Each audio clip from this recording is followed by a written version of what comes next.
Over the course of finding what works, my father was living in Barcelona, and this was in the early 70s. And he heard about an auditory therapy in Madrid. And some of his clients were going to Madrid to receive this therapy, which was the Tomatis Method. Well, he went to Madrid, observed what was happening there, saw some promise, began referring clients there. Then at the time began referring clients directly to Dr. Alfred Tomatis in Paris at his own practice. And then made some attempts to bring that Tomatis therapy, this is early 70s, to the US, was unsuccessful. So then had US families who had the means, right? This is a large commitment for a family to do that kind of auditory intervention in clinic. They'd fly to Paris for treatment, okay? Which meant, 2 or 3 months of living expenses, of not, of not working and of paying for the therapy. So very few families had access to this. And then Paul Medall opened a center in Toronto, Canada, began referring patients there. And then something interesting happened. And a woman named Patricia Jowdery created tapes, recordings of the Tomatis Method, wrote a book, and began marketing these tapes to people as something that they could do at home, right? They could have kind of an experience of this at home if they listened on a Walkman with a cassette 8 hours a day. So you'd walk around for 8 hours a day with headphones on, listening to these recordings of some of the Tomatis work. It wasn't the Tomatis Method, it wasn't recognized by Tomatis or anything to do with them. Actually, 2 monks in Saskatchewan who were doing Tomatis work made these recordings for Patricia, who had been using them personally and got a lot of benefit. So in 1983, she came and met with my father and my grandfather at NACD, and my grandfather had actually left all the Philadelphia work, and this is key, saw what his son was doing. Not an MD like him, but an educator. Left his work, came and joined his son because what his son was doing he felt was better than the work that they had been doing all those years. Nice. And became medical director of NACD.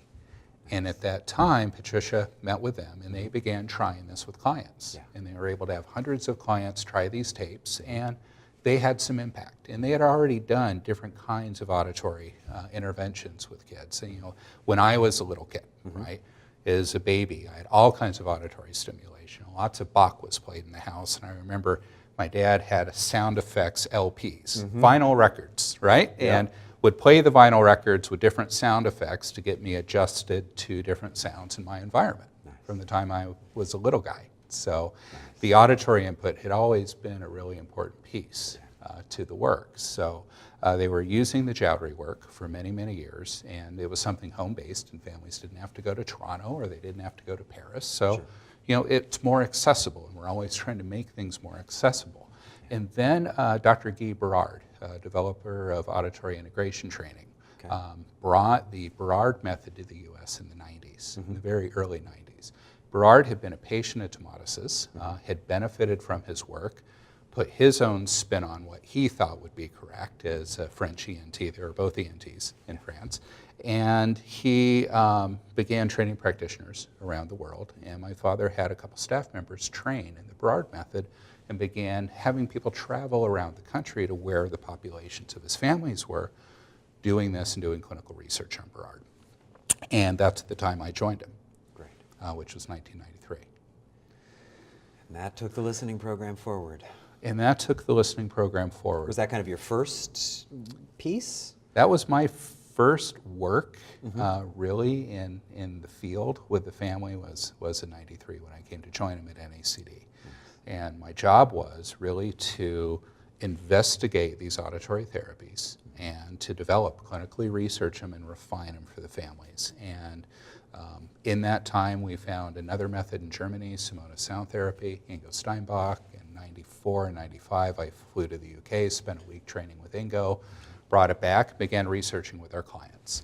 And over the course of a few years of doing AIT and working with Simotis, I worked with about 2,000 clients personally in developing and shaping protocols for them to see what works. And how do we individualize these methods to get the best potential outcomes for the long term. And it was through that process of finding we didn't have everything we wanted or needed that became the genesis of the listening program. It was really filling a need that we didn't see was being filled yet for our families. And that was really to create something very effective, accessible, because these therapies are expensive, and then enjoyable, so that they engage with it and can do it, right? Well, and not 8 hours a day. And not 8 hours a day.